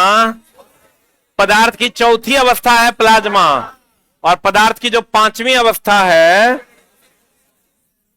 यह चला बोस आइंस्टीन कंडेंसेट। अब बताओ इस अवस्था का प्लाज्मा अवस्था का तापमान बहुत उच्च की बहुत निम्न, लेकिन बोस आइंस्टीन कंडेंसेट का तापमान निम्न। इसका ध्यान रखना। कहते हैं कम घनत्व तथा कम ताप पर पदार्थ को ठंडा करने से बोस आइंस्टीन कंडेंसेट तैयार किया जाता है। अब प्लाज्मा अवस्था का तापमान ज्यादा की कम, आज बताओ ठोस से द्रव बनेगा, द्रव से गैस बनेगा, गरमाना होगा कि ठंडाना, गरमाना होगा तो उष्मा शोषी की छेपी, और उल्टा करेंगे तो उष्मा छेपी। क्यों, जब उष्मा निकालना है मतलब उष्मा छेपी। क्या? अच्छा बताओ, चला ठोस से सीधे गैस में बनेगा ऊर्ध्वपातन। तुम ही समझ लो, चला कि पूरा दिन तुम साइंस पढ़ो ना पढ़ो, ये 1 घंटा तुम्हारे लिए बहुत इंपॉर्टेंट होगा। ठोस से सीधे गैस में बदल जाएगा। तो बताओ, ठोस गैस में तब बदलेगा जब उष्मा लेगा कि देगा? गरमाएगा तब ना बनेगा। तो लेगा मतलब उष्मा शोषी, यानी ऊर्ध्वपातन अभिक्रिया क्या है? उष्मा शोषी अभिक्रिया है। कौन अभिक्रिया है? रंग। हा, देखो, एक होता है क्रोमेटोग्राफी, एक होता है क्रोनोलॉजी। दोनों अलग अलग शब्द है। रंगों को अलग करना क्रोमेटोग्राफी, और समय की पहचान करना क्रोनोलॉजी। दोनों अलग अलग है। समय की पहचान, समय की पहचान सुना होगा, जो चला करंट अफेयर्स वगैरह जो आता है ना, हर महीना लिखल रहता है करंट अफेयर्स क्रोनिकल। क्रोनिकल मतलब वो हर महीने का है। समय की पहचान, क्या बोले थे रे? क्रोनोलॉजी। समय की पहचान क्रोनोलॉजी, और मेरी जान रंगों को पृथक करने की प्रक्रिया क्रोमेटोग्राफी। रंगों को पृथक करने की प्रक्रिया क्या? क्रोमेटोग्राफी। लिख लिए? क्रोनोलॉजी का मतलब होता है समय अंतराल। क्रोनोलॉजी का मतलब समय अंतराल। क्रोमेटोग्राफी का मतलब होता है रंगों में अंतर। किसमें अंतर? अब चला कहते हैं रंगों को पृथक करने की प्रक्रिया क्रोमेटोग्राफी, या समय की पहचान क्रोनोलॉजी। आज जिस पदार्थ के क्वथनांक के बीच 25 डिग्री सी से कम का अंतर हो, देखो ये एकरा में झोल है। चला ये क्वेश्चन जब पूछेगा ना, एक होता है आसवन, एक होता है प्रभाजी आसवन। ये क्वेश्चन चला बड़ा सुंदर है। अब एगो बात बताओ, नमक और पानी जान रहे हो? नमक और पानी का गलना इस चला 1400 डिग्री सी अप्रॉक्स पर ही खोलता है। कौन? नमक। अब पानी 100 डिग्री सी पर खोलता है। तो क्वथनांक में बहुत ज्यादा का अंतर है कि कम का? कम का है। 1300 डिग्री सी का अंतर है। 250 डिग्री सी पर आदमी पिघल जाता है, यहां तो 1300 का अंतर है। अब बताओ तो यह कौन विधि है पानी से नमक को अलग करना? आसवन। इसका मतलब आसवन विधि में क्वथनांक में अंतर ज्यादा का कि कम का? ये तब यूज करते हैं जब क्वथनांक में अंतर क्या हो? अधिक हो। आई तब यूज करते हैं प्रभाजी आसवन। रुक, प्रभाजी आसवन होता है पेट्रोलियम से पेट्रोल डीजल केरोसिन। तो पेट्रोल डीजल केरोसिन में इस सब में क्वथनांक का अंतर 20 से 25 डिग्री सी का होता है। एक का जितना होगा दूसरे का उस सब में 25 डिग्री सी का अंतर है। इसका मतलब क्वथनांक में अंतर कम की ज्यादा? क्वथनांक में अंतर क्या रहेगा? क्वथनांक में अंतर कम। जल्दी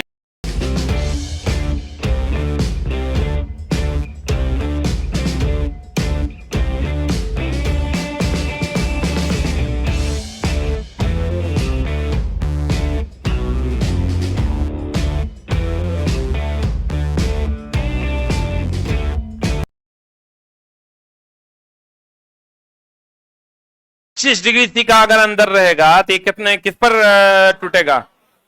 प्रभाजी आसवन पर। और क्वथनांक में अंतर अधिक होगा तो आसवन पर। ये चला गूढ़ ज्ञान है, कथन निष्कर्ष वाला कोनो क्वेश्चन फंस जाएगा तो लपेट दोगे। वायु में से विभिन्न गैसों तथा पेट्रोलियम उत्पादों को कौन विधि द्वारा? वायु में भी अलग अलग गैस को अगर अलग करना है तो वह भी प्रभाजी आसवन। आप पेट्रोलियम का तो प्रभाजी आसवन होवे करता है। पदार्थ का वह गुण जिसका अवलोकन एवं वर्णन किया जा सकता है उसे कौन गुण कहते हैं? सबसे बड़ा तो अवलोकन। अवलोकन मतलब होगा देखना। एगो बात बताओ, अभी जो आप हमको देख पा रहे हो, ये कौन गुण देख पा रहे हो? अब गुण दो प्रकार का होता है, एगो भौतिक गुण है, एगो रासायनिक गुण। हमको जो आप बाहर से देख रहे हैं ये मेरा भौतिक गुण है। हमारे अंदर जो केमिकल रिएक्शंस हो रहा है वो रासायनिक गुण है। पौधे को जो बाहर से देख रहे हैं ये भौतिक गुण है, और उसके अंदर जो क्रियाएं हो रही है वो रासायनिक गुण है। तो आप बताइए किस चीज का अवलोकन किसी भी चीज में कर सकते हैं, भौतिक की रासायनिक?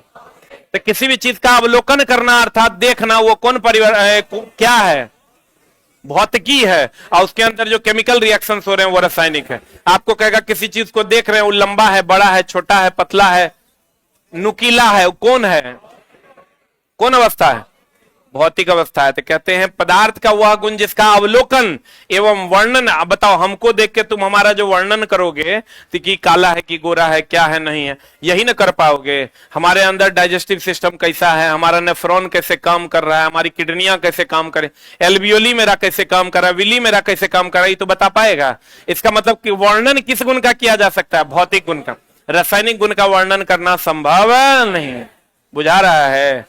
भौतिक गुण मतलब हो गया आकार, जो रंग। देखो ये कितना सुंदर क्वेश्चन है। मोमबत्ती का जलना,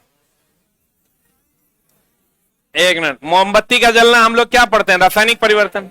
लेकिन अगर दोनों रहेगा तो दोनों आंसर हो जाएगा।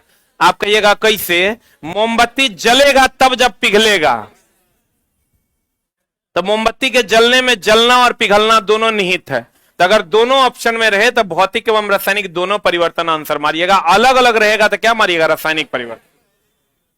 अलग अलग रहेगा तो क्या मारिएगा? रासायनिक। अगर दोनों ऑप्शन में रहे तो इसका मतलब क्वेश्चन पूछने वाला ये पूछ रहा है कि पिघल रहा है तब न जल रहा है। तब मोमबत्ती का पिघलना कौन परिवर्तन? रासायनिक परिवर्तन। रॉबर्ट बॉयल पहले वैज्ञानिक थे जिन्होंने सन 1661 में सर्वप्रथम कौन शब्द दिया था?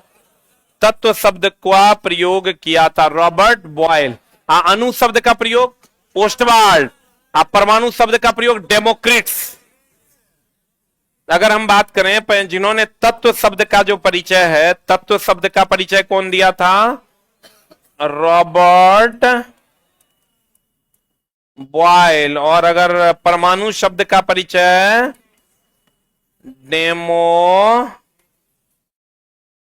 डेमोक्रिट्स। परमाणु शब्द का परिचय कौन दिया था? डेमोक्रिट्स। और अणु शब्द का परिचय कौन दिया था? ओस्टवाल्ड। कौन दिया था? चला ओस्टवाल्ड।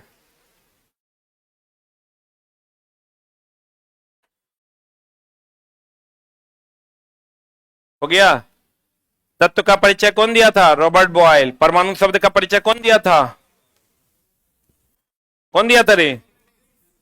डेमोक्रिट्स।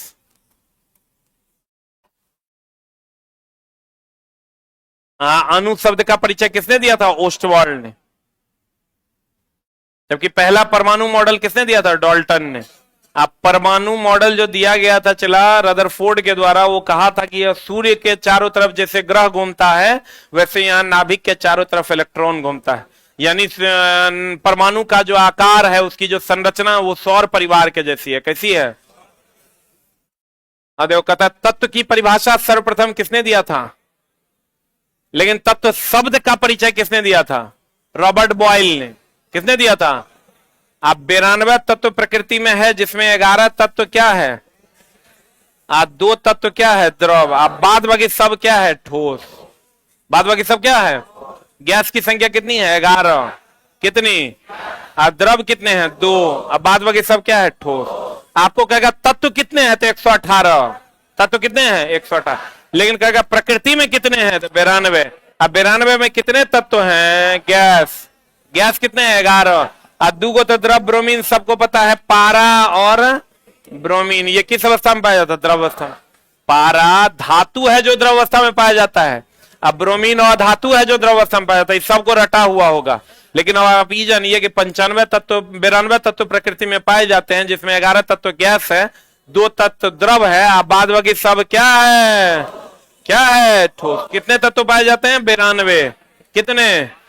और कितने तत्व गैस हैं? 11। कितने तत्व द्रव हैं? 2। बाद बाकी सब क्या है? ठोस। अब प्रकृति में कहेगा कितने तत्व हैं? 118। हाँ, कितने तत्व हैं कहेगा तो 118।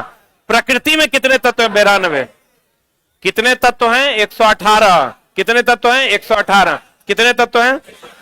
कितने? हाँ, लिख लो। लिखना।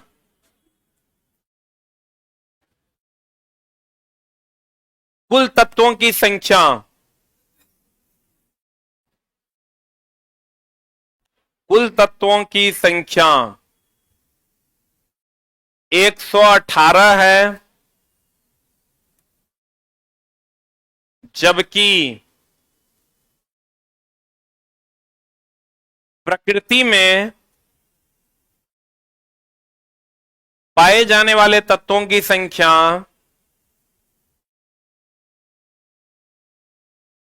प्रकृति में पाए जाने वाले तत्वों की संख्या 92 है।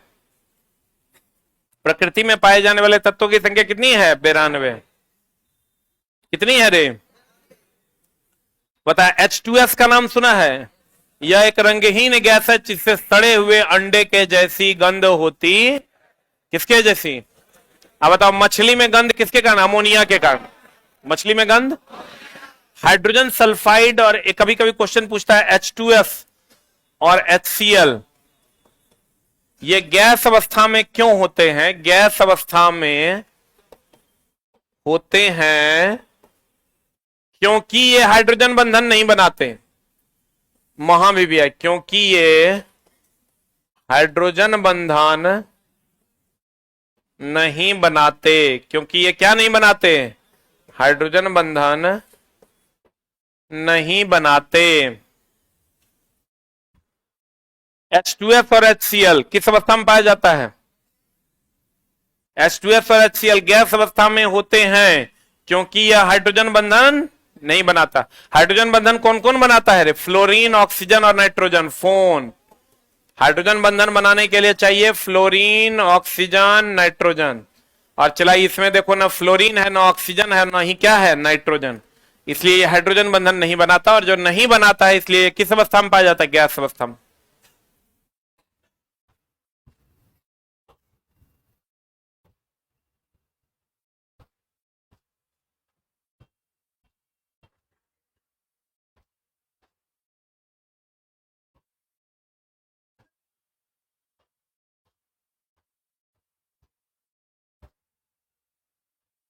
हो गया? अरे हुआ?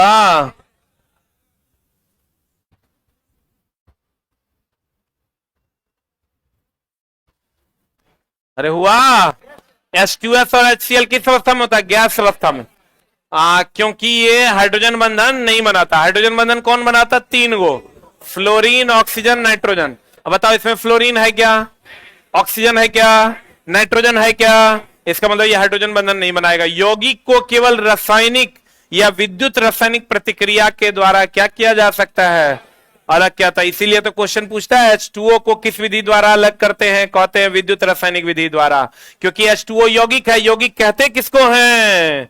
अरे यौगिक कहते किसको हैं? जिसका किसी के साथ सूत्र हो। जिसका किसी के साथ सूत्र हो। तो तोरा सब नहीं पूछता है, तोरा एक को पूछता है। कौन? जल।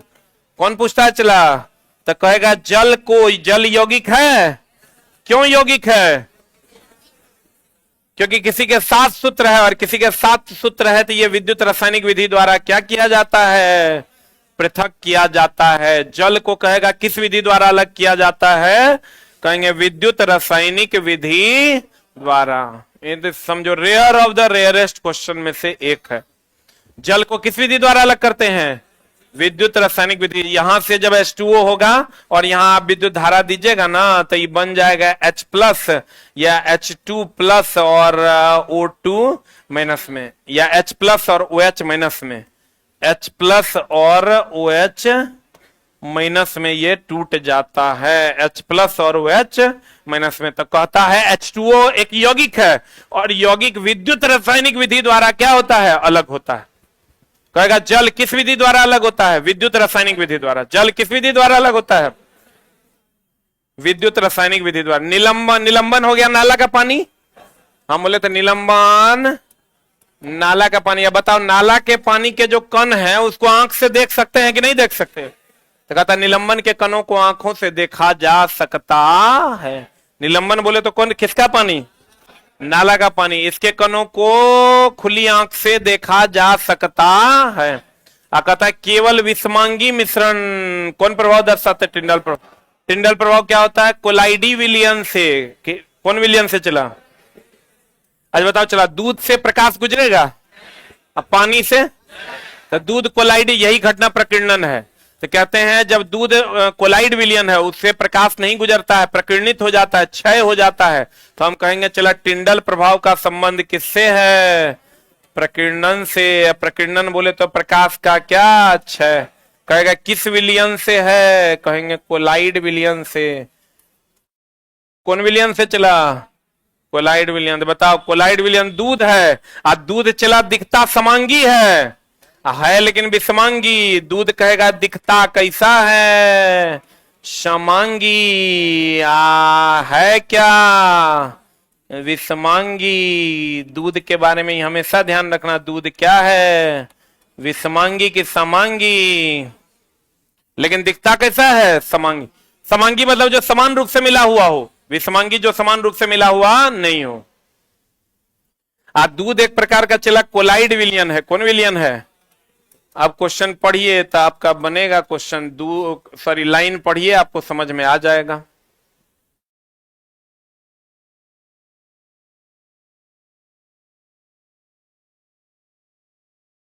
ये सब क्वेश्चन चला पूरा हॉल में एक आध लड़का बनाएगा कि दूध विषमांगी है, क्योंकि कहीं पर सही तरीके से इसका कॉन्सेप्ट दिया हुआ नहीं है। दूध विषमांगी इसलिए है चला कि दूध में जो वसा की गुल्लियां होती है वो मिलती नहीं है, इसलिए दूध दिखता कैसा है? समांगी। होता कैसा है? विषमांगी। अब हमको ये बताओ, टिंडल प्रभाव जो होता है कोलाइड विलयन में होता है। कोलाइड विलयन दूध है, और दूध कैसा है? इसका मतलब टिंडल प्रभाव कैसे विलयन में होता है? समझ में आया? कोलाइड विलयन टिंडल प्रभाव जो होता है उसमें प्रकाश का प्रकीर्णन यानी क्षय, और प्रकाश का प्रकीर्णन यानी क्षय यानी दूध में। किसमें? दूध में। और दूध कैसा विलयन है? विषमांगी। इसका मतलब टिंडल प्रभाव कैसे विलयन में होता है? विषमांगी मिश्रण में। अरे बुझा रहा है? टिंडल प्रभाव कैसे मिश्रण में होता है? कैसे में? टिंडल प्रभाव विषमांगी मिश्रण में होता है। कुछ फायदा हो रहा है कि नहीं? कि बल कैसे मतलब न्यूटन है। आई चला तू सब जानता है हीरे का चमकना पूर्ण आंतरिक परावर्तन। जे सब जानता है तो रिजल्ट कभी नहीं होगा। जे लोग नहीं जान पा रहा है, और जिस क्वेश्चन को लोग जब क्वेश्चन ही पूछेगा न चला टिंडल प्रभाव समांगी के विषमांगी, लड़का का ई कौन क्वेश्चन कहने से लाया? बनबे नहीं करेगा। चला टिंडल प्रभाव पहले बच्चा नहीं जानता। टिंडल प्रभाव मतलब प्रकाश का क्षय। ये होता है दूध में, दूध है कोलाइड विलयन। कोलाइड विलयन है मतलब वो कैसा है? विषमांगी। कोलाइड विलयन कैसा है? विषमांगी। क्लियर है? बुलंद दे। आज टारगेट गड़बड़ा गया। पढ़ाने में चला बड़ी मजा आ रहा है, इसलिए गड़बड़ा जाए। पढ़ देंगे तब तो बोलो ना एक ही दिन में खत्म कर देंगे। स्पीड ठीक है ना? थोड़ा बहुत लेकिन बढ़ा देंगे। आज की कार्रवाई यहीं तक, फिर कल मिलेंगे 6:20 इस सप्ताह में, लेकिन कंप्लीट करने की कोशिश करेंगे।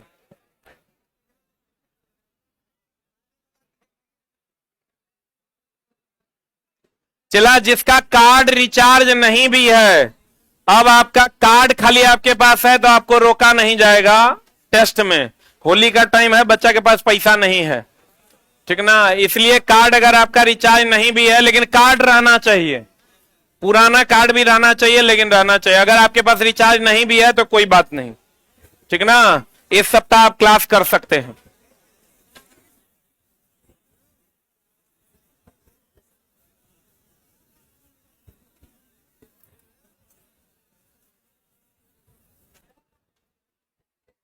अभी होली में हमको लगता है 100-150 तेरा पास बचले होगा।